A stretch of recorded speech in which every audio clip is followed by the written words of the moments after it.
살려주세요라고 외쳤겠죠. 살려주세요. 살려주세요. 그런데 안타깝게도 다음날 아침 그 여인은 싸늘한 시체로 발견이 되고 맙니다. 경찰이 이 살인사건을 조사하기 시작합니다. 강도 살인사건. 그리고 목격자 탐문 수사를 하죠. 이 전날 밤에 이 주택가에서 여성의 그 비명소리를, 살려달라는 SOS 소리를 들은 분이 있습니까? 집집마다 탐문 수색을 하는데 이 소리를 들은 사람이 있었을까요? 없었을까요? 있었어요. 자그마치 38명이나 이 여인이 외치는 비명소리를 들었는데 아무도 도와주지 않았던 것이에요. 사실 이 여인이 처음 살려달라는 외침소리를 외쳤을 때 그 강도는 깜짝 놀라서 자리를 떴어요. 그랬는데 그럼에도 불구하고 아무도 도와주러 내려오지 않자 강도가 다시 찾아온 거예요. 아, 내가 이 사람을 해하여도 아무도 나를 막을 사람이 없구나. 재차 돌아와서 이 여인을 살해한 것입니다. 38명의 목격자들이 이렇게 대답합니다. 왜 도와주지 않았냐요?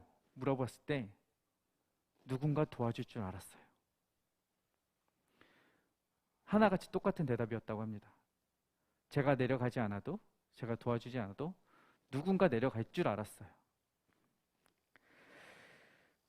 누가 하겠거니, 누군가 그 일을 하겠거니 책임을 다른 사람에게 미루는 태도가 결국 한 여성의 안타까운 죽음을 야기시키고 말았습니다. 궁금한 거죠. 다른 사람을 도와줄 책임이 누군가에겐 있다고 생각하면서, 누군가는 도와줄 거라고 생각하면서 그 책임이 나에게 있다고는 왜 생각하지를 못하였는지 우리가 한번 짚어봐야 될 문제라고 생각을 합니다. 오늘 그 이야기를 하려고 해요. 혹시 우리도 우리 주변의 이웃들의 문제에 대해서, 이웃들이 당한 상황과 처지에 대해서 이렇게 책임을 지지 않고 누군가 도와주겠거니, 누군가 그 일을 하겠거니 라고 회피하고 있는 것은 아닌지, 아니면 외면하고 있는 것은 아닌지, 아니면 그저 나이브한 마음으로 그냥 내버려 두고 있는 것은 아닌지 한번 우리 자신의 모습을 짚어봐야겠다라는 생각을 했습니다. 왜냐하면 요즘 우리가 겪고 있는 사회가 그렇잖아요. 우리 주변에 닥친 상황이 그렇잖아요. 저 멀리 러시아와 우크라이나는 전쟁이 펼쳐지고 있고 그로 인해서 수많은 사람들이 어려움을 겪고 있는 것이죠. 그것에 대해서 우리는 어떤 마음과 태도와 자세를 취하고 있는가? 안타까운 마음은 갖고 있지만 어쩌면 그 38명의 방관자들처럼 안타깝긴 하지만, 그들의 외침을 듣기는 하지만 그것이 나와 무슨 상관이 있겠거니, 그것이 내가 해야 하는 책임이라고 생각하지 않은 채 그저 바라만 보고 있는 것은 아니지. 강원도에서 벌어진 역대급 화재로 인해서 많은 사람들이 이재민이 발생을 했고 집을 잃고 직장을 잃고 터전을 잃었습니다. 그것에 대해서는 여러분 어떤 마음을 가지고 계신지, 이처럼 우리 주변에 고통하고 눈물 흘리는 사람들을 볼 때 우리가 어떤 마음과 태도를 가져야 하는지를 오늘 사도행전 말씀을 통해서 조금 살펴보기를 원하는 것입니다. 오늘 본문을 보면 한 여인이 죽음을 겪습니다. 그 여인의 이름은 도르가예요. 도르가라는 여인이 죽게 되는데, 이 여인이 죽게 된 상황은 그렇습니다. 성령 강림 사건 이후 복음이 빠르게 확장하기 시작을 해요. 지난주에 말씀을 나누었지만 베드로가 기적을 행하고 안진뱅이를 일으키는 사건들과 같은 놀라운 이적들이 일어나면서 예수님에 대한 소문들이 각처에 번져가기 시작하는데 그 속도가 엄청나요. 그러니 베드로를 비롯한 사도들이 해야 할 일들이 많아졌죠. 여기저기서 복음을 듣고자 하는 요청들이 있었고, 와서 설교 좀 해주십시오, 뭐 전도 집회, 부흥회, 사경회 이것저것 일어나고 있었을 때예요. 그렇게 베드로가 열심히 다니고 있는데 그때 이 도르가에 대한 소식이 전해져 오죠. 도르가가 죽었으니 빨리 좀 와달라는 요청이에요. 이렇게 바쁜 베드로가 한 걸음에 달려갈 정도였으니 뭔가 있긴 있는 거죠.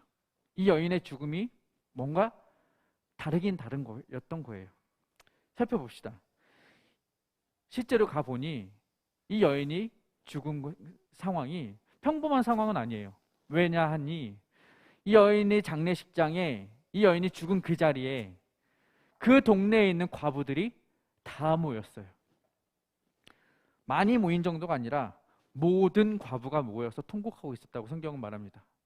그러니까 이 주변에 있는 모든 과부들이 이 도르가라는 여인의 장례식장에 와서 엉엉 울고 있는 거예요.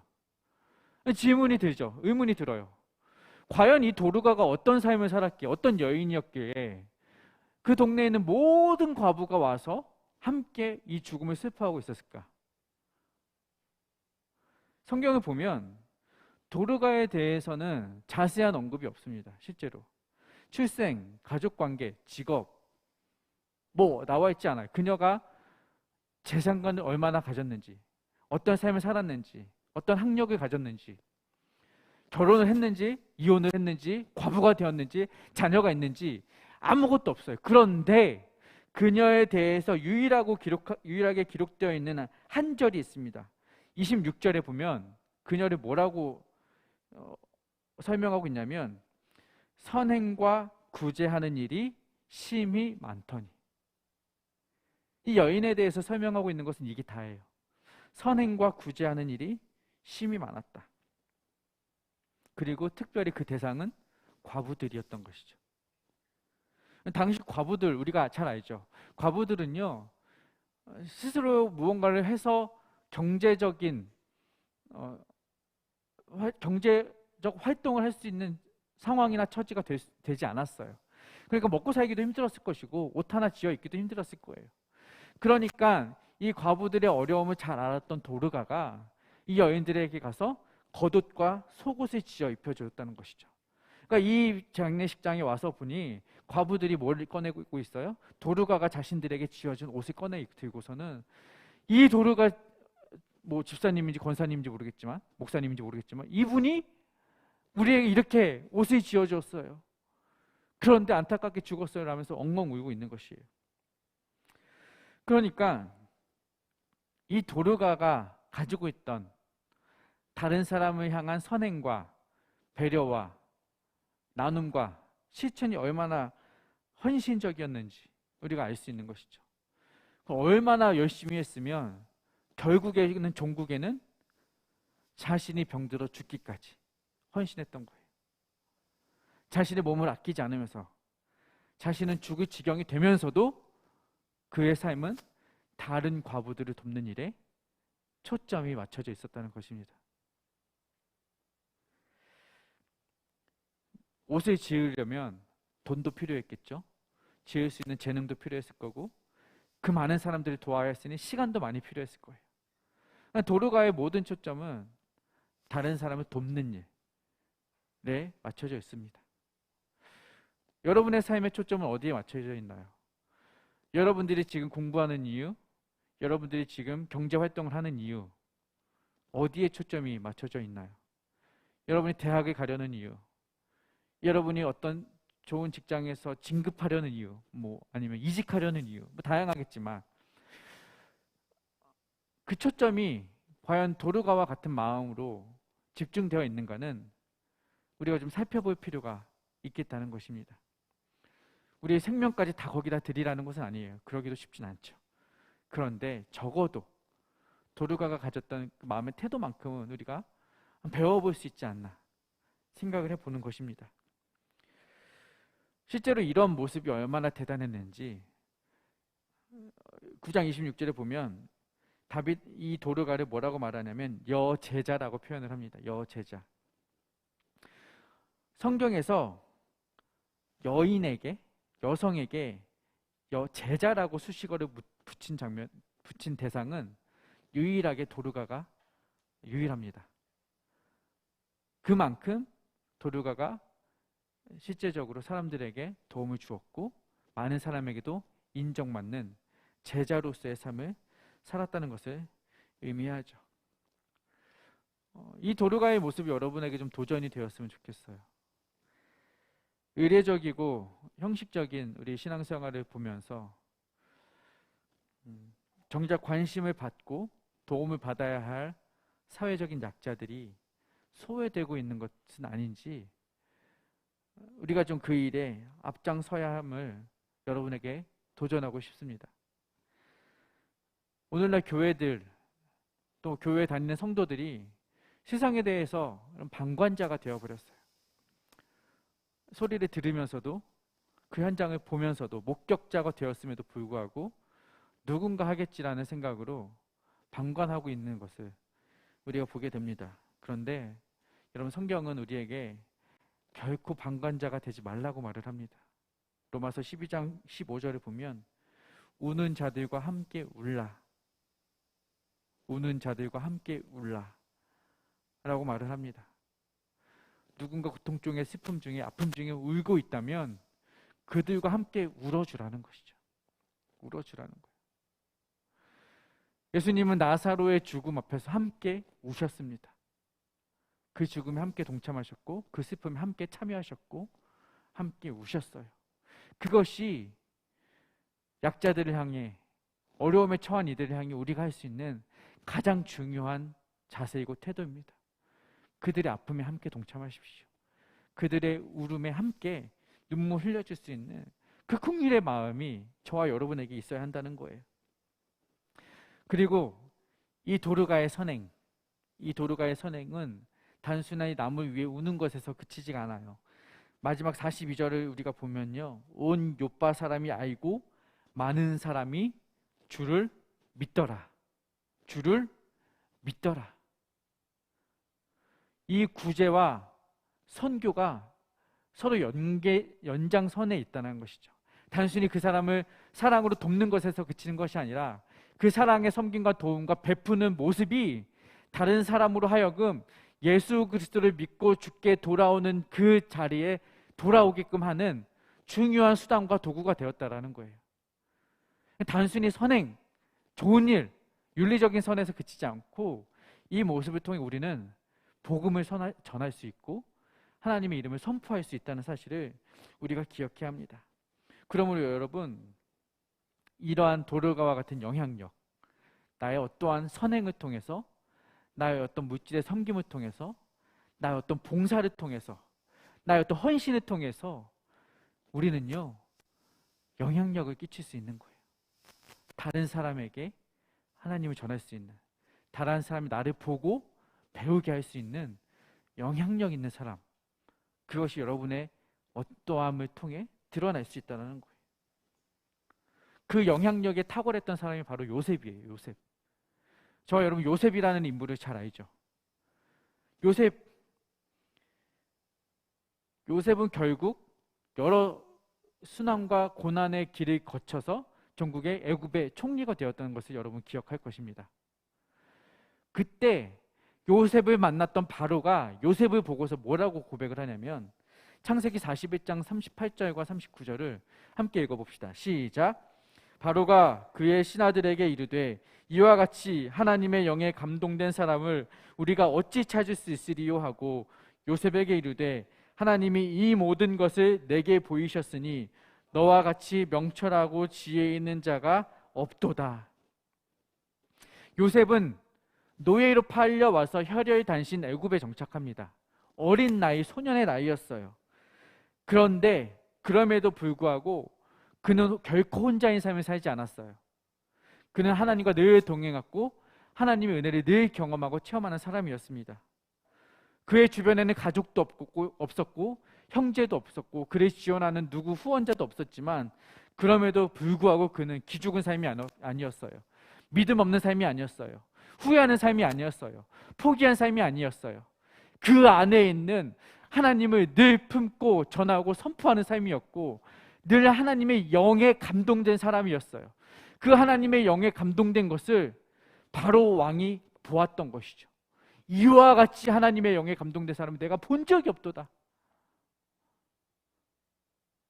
그 애굽 땅에, 그 이방인의 땅에 모두가 이단과 우상과 미신을 섬기는, 하나님이 없게 느껴지는 그곳에서 그는 유일하게 하나님을 믿었지만, 그 유일하게 하나님 믿는 한 사람을 통해 바로 왕과 전 애굽이 하나님을 알게 되는 역사가 일어나는 거예요. 그것이 영향력이라는 것입니다. 그런데 여러분, 놀라운 사실은 그 요셉이 죽고 400년이 지난 다음에 무슨 일이 펼쳐져요? 출애굽기 5장을 읽어봅시다. 시작. 바로가 이르되 여호와가 누구이기에 내가 그의 목소리를 듣고 이스라엘을 보내겠느냐? 나는 여호와를 알지 못하니 이스라엘을 보내지 아니하리라. 분위기가 완전히 달라져요. 이전에는 요셉이라는 한 사람을 보고 바로 왕과 모든 애굽이 하나님의 영에 감동된 사람이 없도다, 이와 같이 명철한 자가 없도다라며 요셉과 하나님을 찬양했던 바로가 이제는 돌변하는 거예요.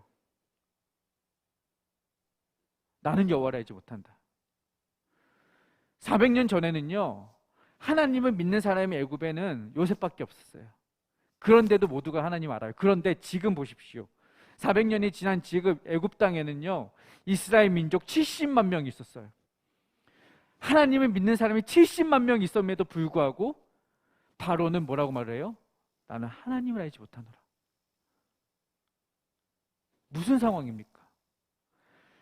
한 명만 있어도 하나님을 알았던 그 시대와 70만 명이 있어도 하나님을 모른다고 말한 이 시대, 무슨 상황이냐고요? 영향력이에요. 영향력. 그 한 사람의 삶이 어떠했느냐, 그것을 통해서 하나님의 이름이 드러나고 하나님의 이름이 가려지고 그 판가름이 난다는 것입니다. 이 70만 명의 인구가 급성장하게 되었을 때 바로는 두려워하죠. 이스라엘의 인구가 많아지는 것을 두려워해서 그들에게 고된 노역을 시켜요. 노예로 삼아요. 근데 그 두려움은 뭐예요? 이스라엘의 숫자가 많아지는 것의 두려움이지 하나님에 대한 두려움이 결코 아니었습니다. 오늘 한국교회가 커져요. 성도 수가 800만 명, 1000만 명, 얼마나 많다고 자랑하는지 모르겠어요. 교회는 많아져요. 건물마다, 상가마다, 종교 부지마다 교회 십자가가 들어서요. 매년 매번 목사들이 넘쳐나요. 성도들이 많아져요.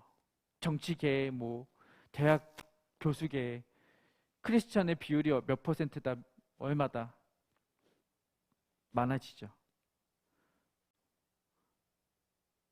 그런데 그것과 그 현장에서 그리스도의 이름이 드러나는 것과는 별개라는 것입니다. 교회가 아무리 많아도, 성도가 아무리 많아도, 건물이 아무리 커도 그 안에 십자가에 대한 담대함이 없다면 하나님의 이름은 드러나지 않는 거예요. 복음은 선포되지 않는 거예요. 복음의 크기는 교회의 크기와 비례하지 않습니다. 그러나 단 한 명이라도, 여러분, 단 한 명이라도 그 복음을 위해 헌신한다면, 그 들은 복음에 반응하여 이웃을 위해, 복음 위에 살아내는 한 사람이 있다면, 요셉처럼, 도르가처럼 그 복음에 반응하는 그 단 한 사람으로 인하여서 하나님의 이름은 선포되는 것이고, 마을과 동네와 지역의 사람들이 쉽게 돌아오는 일들이 펼쳐지는 것입니다. 바라기는 저와 여러분에게 그러한 영향력이 있기를 축복합니다.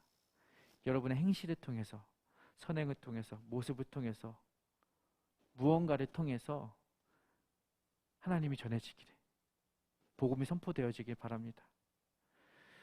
제가 정말 기억에 남고 인상적이어서 늘 자주 이야기하는 예화가 있어요. 2014년 미국 피터스버그 스타벅스 드라이브 스루 사건이에요. 2014년 8월 20일 목요일 아침 7시예요.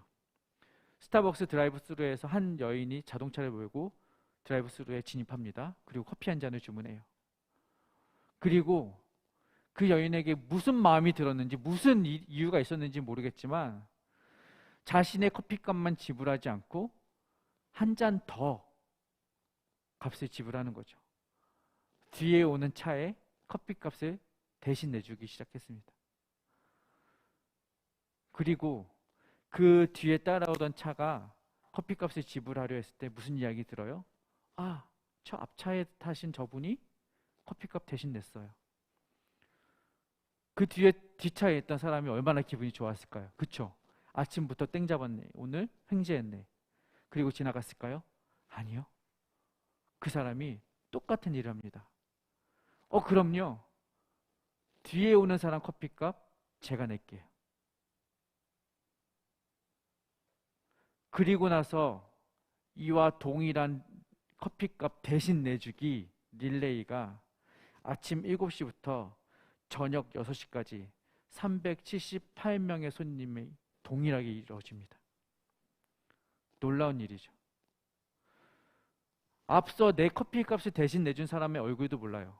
그 사람은 뒤에 오는 사람이 누군지도 몰랐을 거예요. 그런데 그 처음에 커피값을 대신 내주었던 한 여인의 그 시작이 378명의 마음을 훈훈하게 만들어준 것이죠. 그리고 이 커피값 대신 내주기 운동, Pay It Forward, 이 운동이 이 지역에서 뿐만 아니라 이 신문에서 이 뉴스에 난 이 사건을 보고 여기저기서 펼쳐지기 시작하는 거예요. 378명의 손님만 기분 좋게 해준 것이 아니라 미국 전역에 있는 사람들을 기분 좋게 만들어주는 것이죠. 그리고 이 뉴스를 들은 저와 여러분들의 마음을 훈훈하게 해주는 것이죠. 영향력이에요. 한 사람의 선행, 한 사람의 도움, 한 사람의 나눔, 그것이 주는 변화의 과정이죠. 그저 호수 끝에 잔잔한 물에 돌멩이 하나 던졌을 뿐인데 그 파장이 호수 끝에까지 전달되는 것처럼 이 여인의 작은 섬김이 전 세계를 따뜻하게 만드는 것입니다. 한 사람이에요. 한 사람. 도르가 한 사람, 요셉 한 사람. 이 섬김의 모습이 저와 여러분에게 있기를 도전합니다. 여러분, 수많은 사람들이 방관자가 되어도, 수많은 사람들이 책임을 회피하여도, 수많은 사람들이 나는 아니어도 된다고 말할 때 그 일에 반드시 내가 해야 한다고 책임 있게 나설 수 있는 그 한 사람이 저와 여러분이 되길 바랍니다. 그 방관을 깨트릴, 그 침묵을 깨트릴 그 한 명의 용기 있는 사람, 그게 저와 여러분, 교회와 성도가 해야 할 일인 거예요.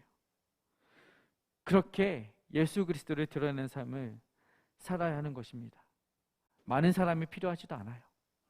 한 명이면 충분합니다. 한 명이면 충분해요. 그러므로 여러분, 주위를 돌아보시고 주변을 살펴보시고 여러분이 할 수 있는 일이 무엇인지 찾아보시고, 특히 여러분의 도움이 필요한 사람이 누구인지 눈여겨보시고 그 일에 도전하시고 그 일에 먼저 손 내미시기 바랍니다.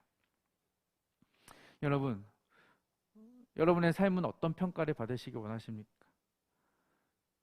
여러분 사람들에게, 여러분 하나님 앞에 섰을 때 어떤 평가를 받으시기를 원하셔요?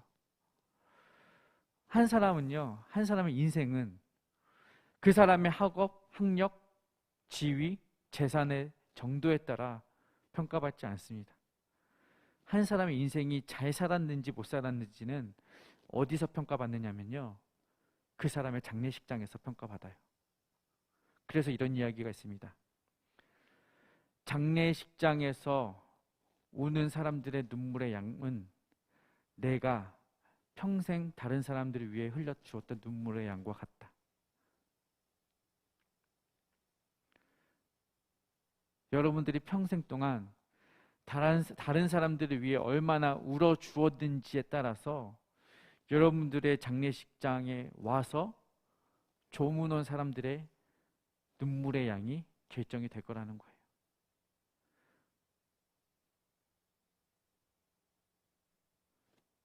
바라기는 여러분들의 마음속에 이러한 찢기고 상한, 어렵고 어두운 처지에 있는 사람들 향한 마음의 눈이 열려지길 바랍니다. 그리고 그들의 상처가 마치 여러분의 상처인 양 보듬어 줄 수 있는 넉넉한 사랑과 배려의 마음이 있기를, 그들의 눈물에 함께 동참해주고 그들이 울 때 함께 울어줄 수 있는 여러분이 되어주시기를 주님의 이름으로 간곡히 부탁드립니다. 함께 찬양하고 기도하도록 하겠습니다.